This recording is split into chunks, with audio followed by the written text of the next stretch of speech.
हाँ, अब हम स्टार्ट कर रहे हैं अपना 12th का 10th चैप्टर अपना ही वेक्टर अलजेब्रा। ठीक है, पहली बात आपको पता होना चाहिए what is meaning of algebra. ठीक है, तो अलजेब्रा का मतलब होता है आपका एडिशन, सब्ट्रैक्शन, मल्टीप्लिकेशन, डिवीजन। ठीक है, तो अभी तक जो आपने अलजेब्रा किया है वो मोस्टली आपने नंबर्स का किया है, मतलब नंबर्स को ऐड करना, नंबर्स को सब्ट्रैक्ट करना, नंबर्स को मल्टीप्लाई करना, नंबर्स को डिवाइड करना। बट इस चैप्टर में हम ये सारी चीज़ें, एडिशन, सब्ट्रैक्शन, मल्टीप्लिकेशन, ये सारी चीज़ हम क्या करेंगे, एक फैक्टर के साथ करेंगे।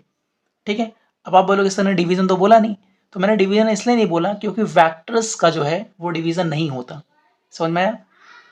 तो पहले हम पढ़ लेते हैं कि व्हाट इज वेक्टर्स। जब हमें वेक्टर्स अगर पता लग जाएंगे तो उसके बाद हम मेथड्स पढ़ेंगे कि कैसे हम वेक्टर्स को ऐड करते हैं, सब्ट्रैक्ट करते हैं, ठीक है, उनको मल्टीप्लाई करते हैं। और ऑब्वियस सी बात है कि जैसे नंबर्स का एडिशन होता है, सब्ट्रैक्शन होता है, मल्टीप्लिकेशन होता है, एग्जैक्टली वो मेथड तो नहीं होने वाला वेक्टर्स को ऐड करने का, सब्ट्रैक्ट करना, मल्टीप्लाई करने का। ये बात तो आप मानते हो, क्योंकि अगर वेक्टर्स को भी ऐड करना उतना ही आसान होता है जितना हम नंबर्स को ऐड करते हैं। और एक बात और आपको बता दूं कि जो नंबर्स को आप ऐड करते हो ना, उसको हम कहते हैं algebraic algebraic addition.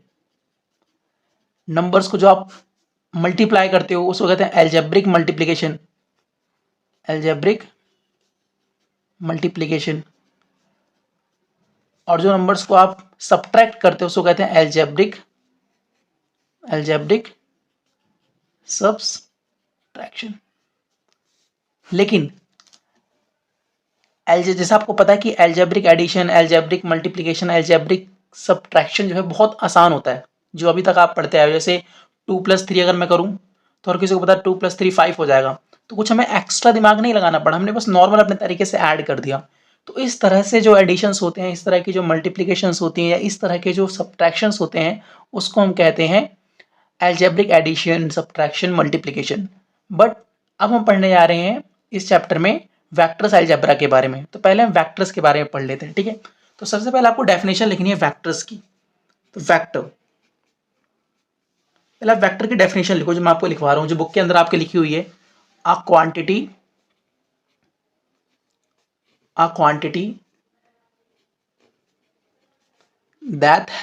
that had magnitude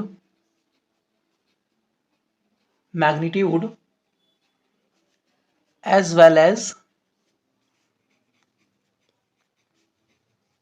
direction is called a vector. ठीक है, इसने क्या बोला, a quantity that has magnitude as well as direction is called a vector.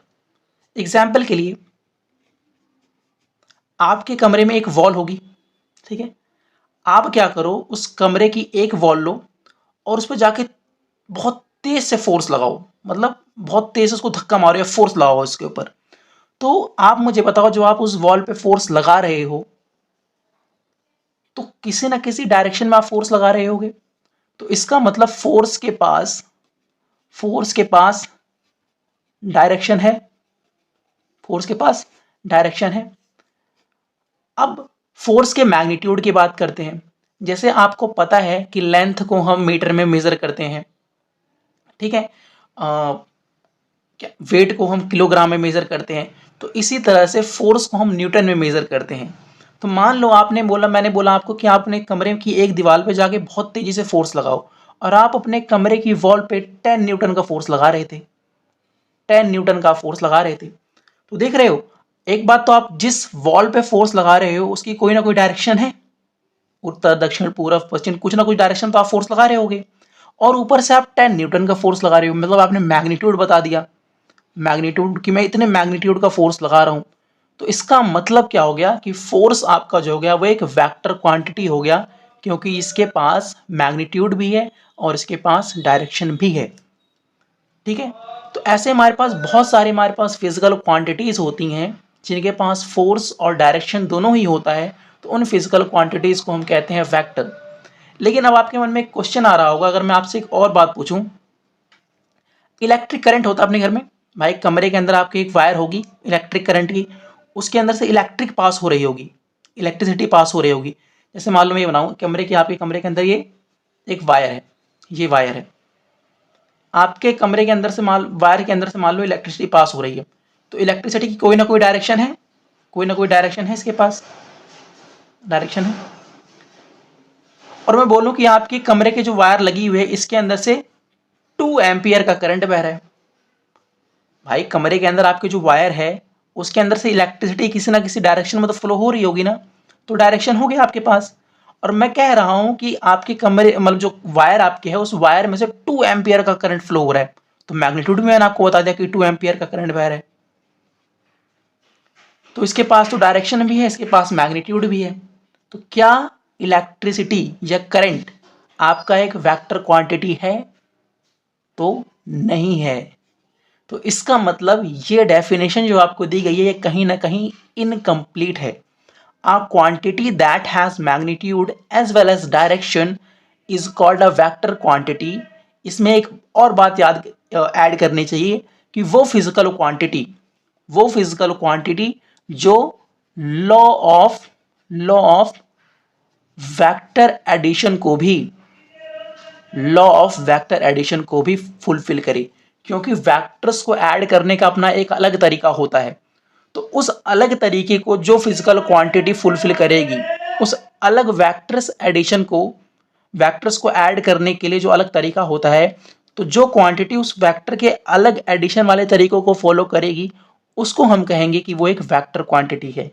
तो इसका मतलब किसी भी क्वांटिटी को वेक्टर होने के लिए उसके पास मैग्नीट्यूड होना चाहिए, उसके पास डायरेक्शन होनी चाहिए, और साथ साथ उस क्वांटिटी को लॉ ऑफ वेक्टर एडिशन को भी फुलफिल करना होना चाहिए। मतलब वो लॉ ऑफ वेक्टर एडिशन को मानता हो, पालन करता हो उसका। समझ में? इलेक्ट्रिक करंट के पास डायरेक्शन थी, मैग्नीट्यूड था, लेकिन इलेक्ट्रिक करंट आपका लॉ ऑफ वेक्टर एडिशन मतलब वेक्टर्स को ऐड करने का जो लॉ होता है उसको फुलफिल नहीं करता ही। समझ में? जैसे मान लो इधर से अगर 3 एम्पियर का करंट जा रहा है, इधर से अगर 4 एम्पियर का करंट जा रहा है, तो टोटल आपका हो जाएगा 7 एम्पियर। तो ये तो हमने नॉर्मल तरीका अपना एल्जेब्रिक एडिशन से इलेक्ट्रिक करंट को ऐड कर रहे हैं। तो और अभी मैंने आपको बताया कि वेक्टर्स को ऐड करने का अपना एक अलग तरीका होता है जिसको हम कहते हैं लॉ ऑफ वेक्टर एडिशन। तो इलेक्ट्रिक करंट तो लॉ ऑफ वेक्टर एडिशन को पूरा ही नहीं कर रहा, उसको मानता ही नहीं है, ये तो अपने नॉर्मल तरीके को मानता है। देखो 3 + 4 7 एम्पियर हो गया। तो इसका मतलब आपके पास जो इलेक्ट्रिक करंट है उसके पास डायरेक्शन होते हुए, मैग्नीट्यूड होते हुए भी वो एक वेक्टर क्वांटिटी नहीं है। क्यों? क्योंकि वो लॉ ऑफ वेक्टर एडिशन को फॉलो नहीं करता। समझ में आ गया? लेकिन आपको ये पता होना चाहिए कि मैथ्स के अंदर क्लास 12th के अंदर जो हमें वेक्टर्स के बारे में पढ़ना है वो हमें इन क्वांटिटीज के बारे में नहीं पढ़ना कि फोर्स, इलेक्ट्रिक करंट, मतलब इलेक्ट्रिक करंट तो है ही नहीं, मतलब हमारे पास ऐसी बहुत सारी क्वांटिटी, जैसे मैंने आपको फोर्स का एग्जांपल दिया, वेलोसिटी आपके पास होती है, तो वेलोसिटी आपके पास एक वेक्टर क्वांटिटी होती है। एक्सीलरेशन आपके पास एक वेक्टर क्वांटिटी होती है, ठीक है। लेकिन हमें इन क्वांटिटीज के बारे में नहीं पढ़ना, हमें सिर्फ वेक्टर के बारे में पढ़ना है, ठीक है। अब देखो मैथमेटिक्स के अंदर हमारा वेक्टर किस तरह से है, हमें ये सब चीज़ें नहीं पढ़नी कि एक्सेलरेशन की बताओ कौन कौन सी क्वांटिटीज़ हमारी वेक्टर हैं, फोर्स वेक्टर है, वेलोसिटी वेक्टर है, एक्सेलरेशन वेक्टर है। हमें क्वांटिटीज़ के बारे में नहीं पढ़ना, हमें दूसरी चीज़ें पढ़नी है, वो मैं अब करवाता हूँ आपको। 12th के अंदर जो हम वेक्टर्स को रिप्रेजेंट करते हैं, क्लास 12th के अंदर हम वेक्टर्स को जो रिप्रेजेंट करते हैं वो करते हैं directed line segment. Class 12th के अंदर हम जो वेक्टर्स को रिप्रेजेंट करते हैं वो डायरेक्टेड लाइन सेगमेंट के थ्रू रिप्रेजेंट करते हैं। अब आप बोलोगे सर आपने ये क्या बता दिया, what is directed line segment. अच्छा, सेगमेंट का मतलब आपको पता है? सेगमेंट का मतलब एक हिस्सा। जैसे अगर मैं आपके सामने यहाँ पे एक लाइन बनाऊं, जैसे मान लो ये लाइन है, ये लाइन एल है। अब मैंने इस लाइन का एक पोर्शन काट लिया, यहाँ से ये ए पॉइंट है, ये बी पॉइंट है, ये मैंने हिस्सा कट कर लिया, ठीक है। अब हिस्से को कट करके मैंने इधर रखा, ये रहा, ये ए पॉइंट है, ये बी पॉइंट है, और इस पर मैंने डायरेक्शन लगा दी। तो इसी को हम कहते हैं लाइन सेगमेंट। लाइन सेगमेंट तो आपका ए भी हो गया, लाइन सेगमेंट आपका ए भी हो गया था। देखो इधर होता है, जैसे मैंने ए से बी, तो तो ये आपका हो गया लाइन सेगमेंट, ये सिर्फ आपका लाइन सेगमेंट है। लेकिन जब इसके ऊपर मैंने डायरेक्शन दे दी तो ये आपका लाइन सेगमेंट क्या बन गया, डायरेक्टेड लाइन सेगमेंट। तो क्लास 12th के अंदर जो वेक्टर्स को जो रिप्रेजेंट करते हैं वो हम इस तरह से रिप्रेजेंट करेंगे। तो ये जो आपके सामने वेक्टर दिख रहा है इसको हम लिखते हैं ए बी और इसके ऊपर एक एरो, ठीक है। तो ए बी और इसके ऊपर एक एरो, ठीक है। जहां पर ए आपका जो होता है, जहां पे ए आपका जो है ये आपका है इनिशियल पॉइंट, मतलब वो पॉइंट जहां से वेक्टर स्टार्ट हो रहा है। और आपका बी जो होता है ये होता है फाइनल पॉइंट, जहां पे वेक्टर आपका एंड हो रहा है, ठीक है। तो वेक्टर को रिप्रेजेंट करने का तरीका है। लेकिन कई बार आपने देखा होगा कि ए बी वेक्टर को लोग ऐसे भी दिखा देते हैं, ए वेक्टर से, मतलब बार बार ए से बी ये पूरा लिखना, इससे बढ़िया क्या है हम ए वेक्टर से इसको रिप्रेजेंट कर सकते हैं। जैसे मान लो अगर मैं आपके सामने यहाँ एक वेक्टर बनाऊं सी डी, ये तो एक्चुअल में आपके हिसाब से इसको कैसे रिप्रेजेंट करना चाहिए, सी डी वेक्टर, क्योंकि वेक्टर की डायरेक्शन क्या है, डायरेक्शन इस तरह से, तो मतलब वेक्टर आपका यहाँ से स्टार्ट हो रहा है और यहाँ खत्म हो रहा है, तो सी डी वेक्टर ऐसे रिप्रेजेंट करना चाहिए। लेकिन कई लोग क्या होते हैं सी डी वेक्टर बार बार ना लिख के सीधे क्या बोल देंगे बी वेक्टर, तो आप भी लिख सकते हो बी वेक्टर, तो क्या दिक्कत है, सुना, ऐसे भी आप रिप्रेजेंट कर सकते हो। तो इसमें ये बस रिप्रेजेंटेशन है, इसमें कोई आपको दिक्कत नहीं लेनी, ठीक है। अब देखो नेक्स्ट हमारा आता है magnitude, magnitude of a vector. Magnitude of a vector को हम लिखते हैं लेंथ ऑफ द वेक्टर।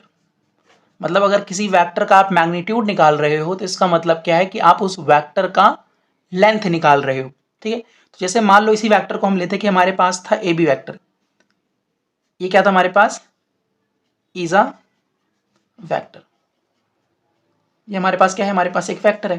तो अगर इस वेक्टर का मुझे मैग्नीट्यूड निकालना है, मतलब मुझे magnitude magnitude of vector A B निकालना है, तो इसको मैं रिप्रेजेंट करूंगा मॉड और इसके अंदर ए बी वेक्टर, ठीक है। मॉड लगाया, इसके अंदर ए बी वेक्टर लिख दिया, तो ये मुझे क्या बताएगा, ये मुझे बताएगा length of vector A B. लेकिन देखा था ए बी वेक्टर को हमने ए भी माना था, तो आप इसको ऐसे भी लिख सकते हो वेक्टर ए का मैग्नीट्यूड, बात वही है, ठीक है। तो ये रिप्रेजेंटेशन होता है किसी भी वेक्टर का, अगर आप मैग्नीट्यूड निकाल रहे हो तो उसकी रिप्रेजेंटेशन इस तरह से होती है, ठीक है। और किसी भी वेक्टर का जो मैग्नीट्यूड होता है वो आपको उस वेक्टर की लेंथ को बताता है, ठीक है। देखो नेक्स्ट हम पढ़ने आ रहे हैं वेक्टर अलजेब्रा के अंदर पोजीशन वेक्टर। अच्छा आपको समझ में आ रहा है, देखो पोजीशन वेक्टर के नाम से ही आपको क्लियर होना चाहिए कि एक ऐसा वेक्टर जो किसी की पोजीशन को बताता हो, एक ऐसा वेक्टर जो किसी पॉइंट की, एक्चुअल में ये पोजीशन मतलब क्या है, किसी पॉइंट की पोजीशन है, तो ऐसा वेक्टर जो किसी पॉइंट की पोजीशन को बताता हो उस वेक्टर को हम कहते हैं पोजीशन वेक्टर। फॉर एग्जाम्पल मान लो हमने बनाया, ये हमारे पास है एक्स वाई जेड, ठीक है, ये हमारे पास एक्स वाई जेड है, ठीक है। मान लो हमारे पास यहाँ पे कोई पॉइंट P है जिसके कोऑर्डिनेट हैं एक्स वाई जेड। एक्चुअली मुझे इसे कैपिटल लेना चाहिए था, क्योंकि मैं अगर यहाँ capital X Y Z use कर रहा हूँ तो इस सॉरी अगर मैं यहाँ पे small X Y Z use कर रहा हूँ तो यहाँ मुझे कैपिटल लेना चाहिए, बट आप समझ जाना कि हमारे पास एक प्लेन है, 3D प्लेन है, ये हमारे पास क्या है 3D प्लेन है। आप अपना कमरा मानो, आपके कमरे के अंदर मैंने कहीं एक पॉइंट ले लिया, ठीक है, आपके कमरे के अंदर मैंने कहीं एक पॉइंट ले लिया, तो उस पॉइंट की जो पोजीशन, उस पॉइंट का जो पोजीशन है कहाँ से, ओरिजिन से, ये क्या है आपका ओरिजिन है जिसके कोऑर्डिनेट होते हैं 0 0 0। तो अगर मुझे इस P पॉइंट की पोजीशन पता लग जाए कहाँ से, O से, और मैंने भी आपको एक चीज़ बताई थी कि क्लास 12th के अंदर जो आपका वेक्टर है उसको हम एक लाइन से रिप्रेजेंट करते हैं, लाइन सेगमेंट से रिप्रेजेंट करते हैं। तो देखो क्या ये, अगर मैं इस ओरिजिन को ओ मान लूँ और ये पी पॉइंट है मेरा, तो क्या ओपी एक मेरा वेक्टर नहीं बन गया? हाँ या ना? ओपी मेरा जो है एक वेक्टर बन गया, और ओपी जो है मेरा वो पी पॉइंट की मुझे पोजीशन बता रहा है, कहाँ से? ओरिजिन से। समझ में आ रहा है? अच्छा आप बोलोगे सर हर पॉइंट की हम ओरिजिन से क्यों दूरी लेते हैं? देखो हमें कुछ ना कुछ रेफरेंस मानना पड़ता है। जैसे इस पूरे वर्ल्ड के अंदर जो भी हमारी कैलकुलेशंस होती हैं वो हम सन को बीच में रख के करते हैं। जैसे सन से अर्थ कितनी दूर पे है, सन से मून कितनी दूर पे है, सन से ये प्लैनेट कितनी दूर पे है, तुम्हारा एक मेन रेफरेंस पॉइंट सन है। तो इसी तरह से अगर आपने किसी प्लेन के अंदर कोई पॉइंट लिया है तो मेन रेफरेंस पॉइंट वो कितनी दूरी पर है, कितनी दूरी पर नहीं है, वो सब हमारा ओरिजिन से चलता है। तो इसलिए ओरिजिन जो हमारा है वो एक तरह से रेफरेंस पॉइंट है हमारा, ठीक है। तो अगर मुझे इस पी पॉइंट की मुझे पोजीशन पता करनी है फ्रॉम दी ओरिजिन, तो जिस वेक्टर के द्वारा मैं इस पी पॉइंट की पोजीशन को रिप्रेजेंट करूंगा वो मेरा होगा पोजीशन वेक्टर। और आपको ये भी जान के वो होगा कि ओ पी वैक्टर जो होता है, अगर मुझे ओ पी वैक्टर का मैग्नीट्यूड निकालना हो, ओ पी वैक्टर का मैग्नीट्यूड निकालना हो तो आप निकाल सकते हो। डिस्टेंस फॉर्मूला आपको याद है? डिस्टेंस फॉर्मूला क्या होता है? x2 minus x sorry x2 minus x1। तो x2 माइनस x1 क्या हो जाएगा? x का square, y2 minus y1, y का square plus z2 minus z का z1 का स्क्वायर, तो हो गया z का स्क्वायर। और अभी आपने देखा था कि अगर ए ओ पी वैक्टर है तो इसको हम एक दूसरे नाम से भी रिप्रेजेंट कर सकते हैं। तो इसको हम नॉर्मली आर वैक्टर से रिप्रेजेंट करते हैं। तो इसका मतलब जो आपका ओ पी वैक्टर है इसको आप वैक्टर आर के मैग्नीट्यूड से भी रिप्रेजेंट कर सकते हो। और अभी आपको मैंने बताया किसी भी वेक्टर का जब आप मैग्नीट्यूड निकालते हो, किसी भी वेक्टर का यहाँ पे लिख देते हो, देखो किसी भी वेक्टर का मैग्नीट्यूड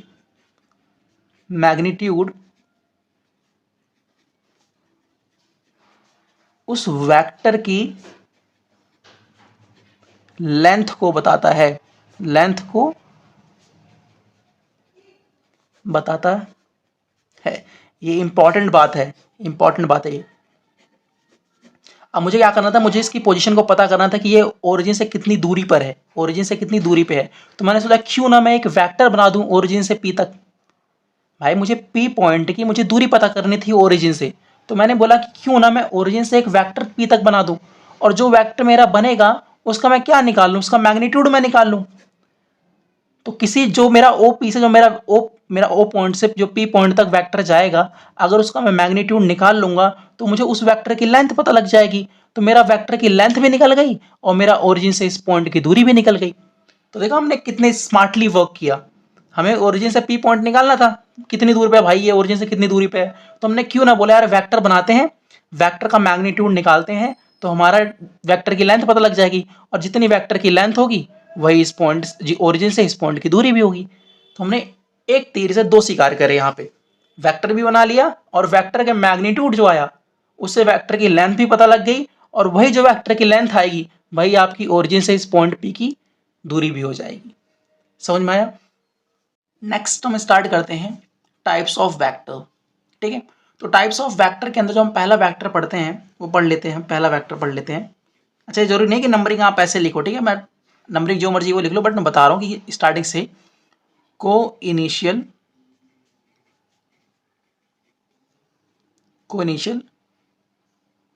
वेक्टर्स। अच्छा आपको नाम से कुछ क्लियर पड़ रहा है?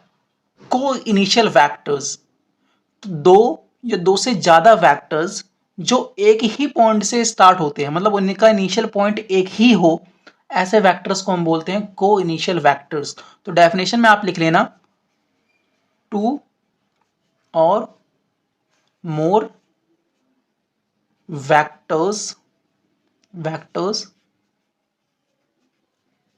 having same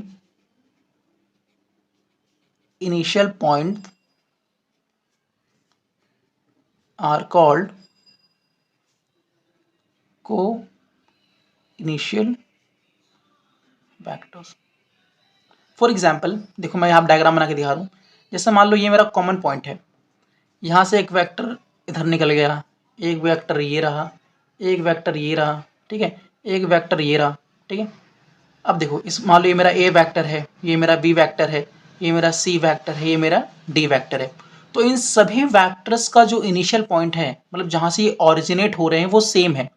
तो इसका मतलब जो ये सारे वेक्टर्स हो गए आपका A vector, B vector, C vector and D vector are coinitial vectors, ठीक है। नेक्स्ट हम पढ़ते हैं, सेकंड आपको पढ़ते हैं हम को लीनियर वेक्टर। नेक्स्ट हमारा कोलिनियर वेक्टर्स। तो पहले डेफिनेशन लिख लो, two or more vectors are said to be collinear if they are parallel to the same line, ठीक है। जैसे मान लो मैंने यहाँ पे एक लाइन बना दी, ये लो मेरी एक लाइन ये रही, ठीक है। अब इस लाइन के पैरेलल में जितने वेक्टर बना दूं, इस लाइन के पैरेलल में जितने वेक्टर बना दूं वो सारे के सारे वेक्टर्स क्या होंगे, कोलिनियर वेक्टर होंगे। जैसे मान लो ये रहा एक वेक्टर ये रहा, ये रहा, ये रहा, ये रहा, ये रहा, ये मेरा ए वेक्टर है, बी वेक्टर है, सी वेक्टर है, डी वेक्टर है, ई वेक्टर है, एफ वेक्टर है, ये लो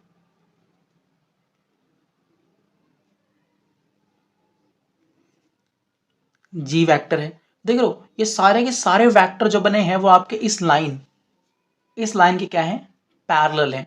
तो ऐसे वेक्टर्स जो किसी सेम लाइन के पैरेलल हों तो ऐसे वेक्टर्स आपके क्या हो जाते हैं, कोलिनियर वेक्टर।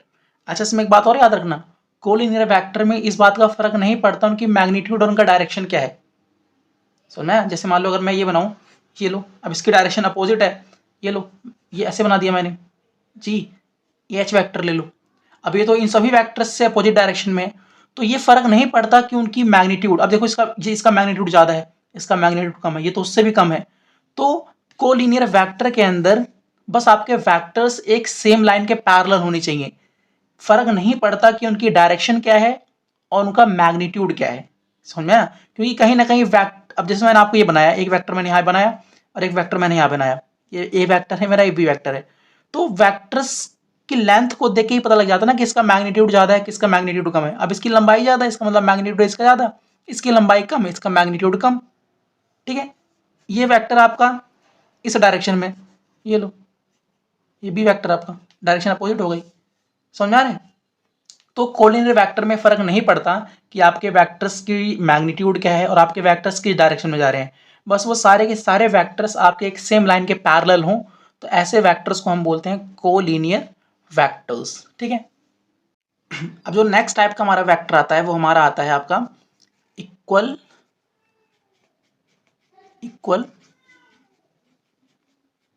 वेक्टर। अब आप बताओ आपके हिसाब से इक्वल वेक्टर क्या होना चाहिए, तो to or more vectors are said to be equal vectors if their magnitude का मतलब उनकी length and their direction is same. तो ऐसे वेक्टर्स जिनकी डायरेक्शन और जिनका मैग्नीट्यूड मतलब उनकी लेंथ सेम हो तो ऐसे वेक्टर्स को हम बोलते हैं इक्वल वेक्टर। एग्जाम्पल के लिए अगर मेरे पास एक वेक्टर ए है, एक वेक्टर मेरे पास ए है, ठीक है, एंड मेरे पास एक वेक्टर बी है, ठीक है, ठीक है। मैं बोलूँ कि इन दोनों के मैग्नीट्यूड क्या है, सेम है, मतलब magnitude of A vector is equal to magnitude of B vector, ठीक है। एंड, ये तो पहली बात दोनों के मैग्नीट्यूड बराबर, दूसरा directions of both the vector are same, और वो दोनों वेक्टर्स की डायरेक्शन भी सेम है, तो इसीलिए vectors A and B are equal. समझ में आया?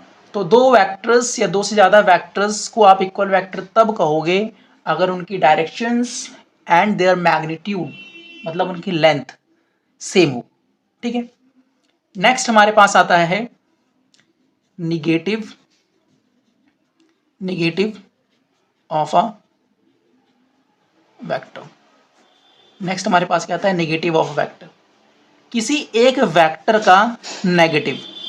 मान लो, तो जैसे मेरे पास, फॉर एग्जांपल मेरे पास ये वेक्टर है, ये पॉइंट ए है, ये पॉइंट बी है, ठीक है, ये ए बी वेक्टर है, ये क्या है, ये ए बी वेक्टर है।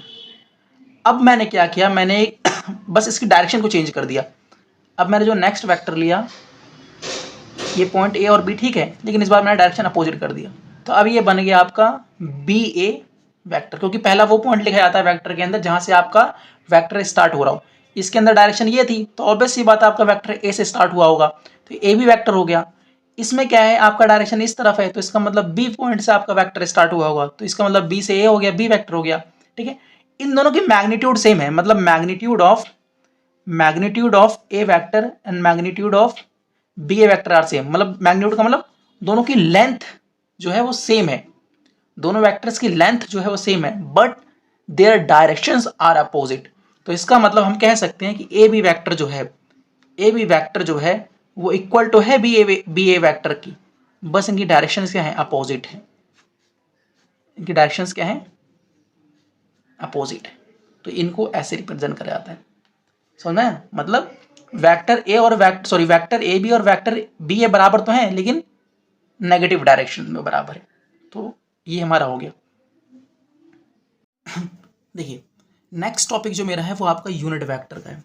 यूनिट वेक्टर, ये आपके टाइप्स ऑफ वेक्टर ही चल रहे हैं अभी, और साथ पीछे मैंने नंबरिंग करी नहीं, बट ये सारे के सारे आपके टाइप्स ऑफ वेक्टर के अंदर ही चल रहे हैं, और ये आपका मोस्ट इंपॉर्टेंट है। मतलब यहाँ से आपका वेक्टर का टॉपिक समझ लो कुछ जो है थोड़ा डिफिकल्ट नहीं कह सकते, मतलब यहाँ से अच्छी बातें आपकी शुरू हो रही है, मतलब ये तो बच्चों वाली बात चल रही थी सारी, यहाँ से थोड़ा डिफिकल्ट वाली बातें स्टार्ट होती हैं। अच्छा, यूनिट वेक्टर, तो यूनिटी का मतलब क्या होता है, एकता। तो एक ऐसा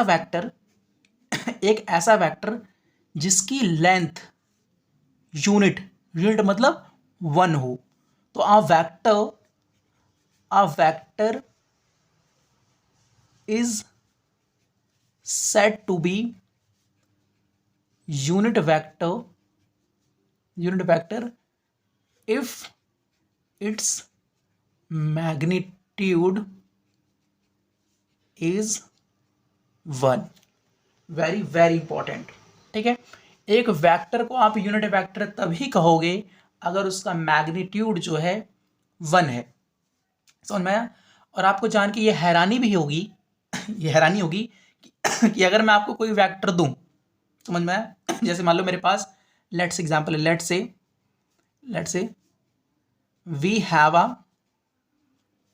वेक्टर ए, कि हमारे पास एक वेक्टर ए है। ठीक है, तो अगर मुझे इस ए वेक्टर को, अब देखो मेरे पास ए वेक्टर है, ठीक है, अब मुझे नहीं पता कि ए वेक्टर की लेंथ कितनी है, मुझे नहीं पता कितनी है, बस मेरे पास कोई एक वेक्टर है। तो अगर मुझे इस वेक्टर को मुझे कन्वर्ट करना है, यूनिट वेक्टर में, यूनिट वेक्टर का मतलब ए की कैप, किसी वेक्टर के ऊपर कैप लगाओ ना, तो इसका मतलब वो यूनिट वेक्टर है। तो अगर मुझे ए वेक्टर को यूनिट वेक्टर के अंदर कन्वर्ट करना है, तो सबसे बढ़िया तरीका क्या है कि आप इस ए वेक्टर को इसी के मैग्नीट्यूड से डिवाइड कर दो। मतलब इस ए वेक्टर को इसी वेक्टर की लेंथ से डिवाइड कर दो, तो आपका वेक्टर एक इसमें कन्वर्ट हो जाएगा यूनिट वेक्टर में। तो इसका मतलब किसी भी वेक्टर को अगर आपको यूनिट वेक्टर में कन्वर्ट करना है, तो सिंपली क्या करो, उस वेक्टर को उसी वेक्टर के मैग्नीट्यूड से, मतलब उसी वेक्टर की लेंथ से उस वेक्टर को डिवाइड कर दो, वो वेक्टर आपका कन्वर्ट हो जाएगा यूनिट वेक्टर के अंदर। फॉर एग्जाम्पल लेते हैं, जैसे मान लो मेरे पास यहाँ एक वेक्टर है और ये वेक्टर ए है, ठीक है, ये वेक्टर ए है। मैं बोलूँ इस वेक्टर की जो लेंथ है, इस वेक्टर का जो मैग्नीट्यूड है, मतलब मैग्नीट्यूड ऑफ ए वेक्टर जो है वो आपका है 10 सेंटीमीटर। मतलब लेंथ मैंने बताया कि क्योंकि ए वेक्टर का मैग्नीट्यूड, किसी वेक्टर का मैग्नीट्यूड क्या रिप्रेजेंट करता है, उस वेक्टर की लेंथ को रिप्रेजेंट करता है। तो मेरे पास यहाँ पे ए बी वेक्टर था, मेरे पास यहाँ पे ए पी वेक्टर था, जिसको मुझे इस तरह से लिखना चाहिए, बट मैंने शॉर्ट फॉर्म में ए वेक्टर लिख दिया, और इस वेक्टर का जो मैग्नीट्यूड है वो 10 है, ठीक है। अब मैंने क्या किया, इसी वेक्टर में से, इसी ए बी वेक्टर में से मैंने एक छोटा सा वेक्टर ए सी कट कर लिया। इसी वेक्टर में से, ए बी वेक्टर में से, जिसका मैग्नीट्यूड 10 है, इसी में से मैंने ए सी वेक्टर कट कर लिया, ए सी वेक्टर कट कर लिया, ए सी वेक्टर कट कर लिया, जिसका मैग्नीट्यूड कितना है, जिसका मैग्नीट्यूड कितना है, 1 है। मतलब यहाँ से यहाँ तक सिर्फ 1 सेंटीमीटर का है, समझ में आया। तो इसका मतलब ए सी मेरा वेक्टर कैसा हो गया, यूनिट वेक्टर हो गया। तो अगर ए सी मेरा यूनिट वेक्टर हो गया तो इसको ऐसे रिप्रेजेंट नहीं करना, इसको रिप्रेजेंट करना है ए सी की कैप, समझ में, इस या फिर ए की कैप। अगर इसको आप बी वेक्टर मान रहे हो तो आप कैसे मानोगे, बी की कैप, समझ में, बी की कैप। जैसे पूरा मेरा ए बी वेक्टर था तो इसको मैंने छोटे फॉर्म में लिखने के लिए ए वेक्टर मान लिया था। अब ये मेरा ए सी वेक्टर है तो इसको मैंने छोटे फॉर्म में बी वेक्टर मान लिया है, तो बी वेक्टर मेरा कैसा हो गया, बी का कैप। बी का कैप मैंने क्यों लिखा है, क्योंकि बी जो मेरा है वो एक यूनिट वेक्टर है। तो किसी भी वेक्टर के ऊपर अगर आपको कैप लगा हुआ मिल जाए, किसी भी वेक्टर के ऊपर अगर आपको कैप लगा हुआ मिल जाए तो आप समझ जाना कि वो एक यूनिट वेक्टर है, और अगर वो एक यूनिट वेक्टर है तो उसका मैग्नीट्यूड कितना होगा, 1 होगा, ठीक है। Last but not the least हमारे पास आता है जीरो वेक्टर। जीरो वेक्टर, तो अब आप खुद बताओ जीरो वेक्टर क्या होगा। एक ऐसा वेक्टर जिसकी लेंथ 0 हो, मतलब जिसका मैग्नीट्यूड 0 हो। और आप बताओ क्या ऐसा वेक्टर रियल लाइफ में एग्जिस्ट करेगा कि जिसका मैग्नीट्यूड मतलब उसकी लेंथ ही 0 हो, होता ही नहीं है, बट हम मान के चलते हैं। तो अब आप बताओ अगर आपको एक जीरो वेक्टर बनाना है तो आप कैसे बनाओगे। आप एक ऐसा वेक्टर बनाओगे जिसका मैग्नीट्यूड 0 हो। जिसका मैग्नीट्यूड 0 होने का मतलब क्या है कि उसकी लेंथ 0 हो, और अगर लेंथ 0 है तो इसका मतलब क्या है कि उसकी इनिशियल पॉइंट और उसका फाइनल पॉइंट एक ही जगह पर है, ठीक है। तो a vector is said to be zero vector if its magnitude is 0 and its direction is arbitrary।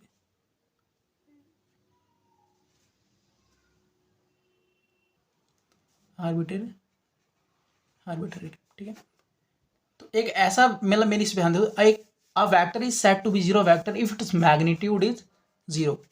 तो मैग्नीट्यूड जो हो वो 0 हो, और मैग्नीट्यूड 0 का मतलब क्या है कि लेंथ ऑफ वेक्टर कितना हो, length of vector should be 0।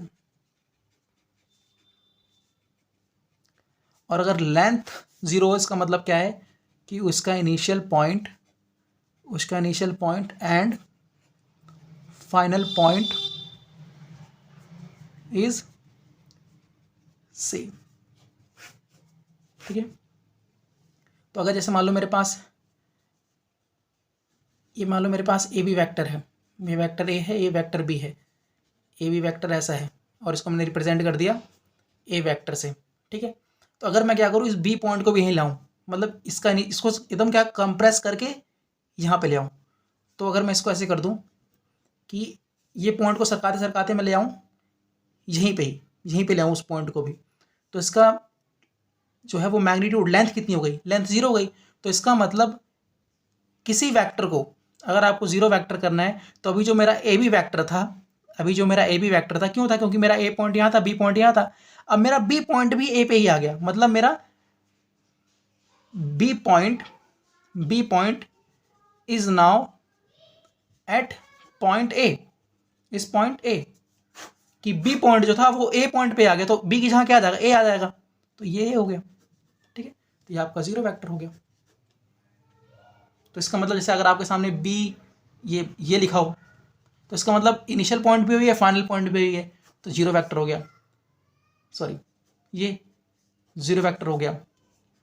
D zero vector हो गया, क्योंकि आपको पता है ना कि जो हम ऐसा वेक्टर लिखते हैं, जो हम ए बी वेक्टर लिखते हैं, इसके अंदर ये इनिशियल पॉइंट होता है और ये फाइनल पॉइंट होता है।